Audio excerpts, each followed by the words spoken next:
Paljonko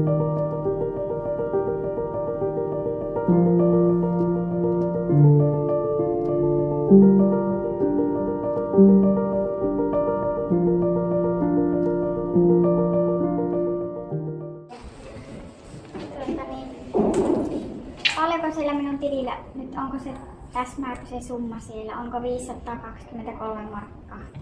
Kuule, täällä on 560 täällä teidän tilillä.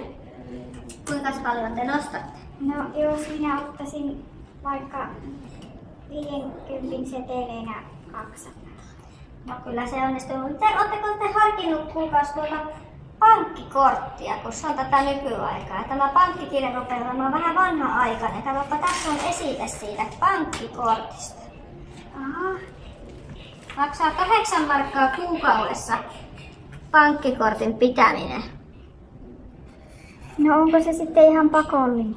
No ei se ole, mutta tuo pankkikirja on vähän sellaista entisaikaista, että se poistuu tässä vuoden sisällä. Että sitten tarvitsisi kyllä harkita tätä pankkikorttia, jos sitä meinaa. Sitten rahaa vielä omalta tililtä. Ja sitten te voitte pankkiautomaatiota käydä nostamassa, ettei tarvitse tänne pankkiin tulla, kun tästäkin menee maksu, kun te täältä meiltä sitä rahaa nostatte.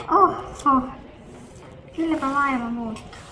No, saanko minä pitää tämä esitteen? Saat pitää, mutta laitetaanko teidän nyt sitä rahaa? Laitetaan sitä rahaa. Tässä on kuule. Hoidetaanpa tämä sitten valmiiksi.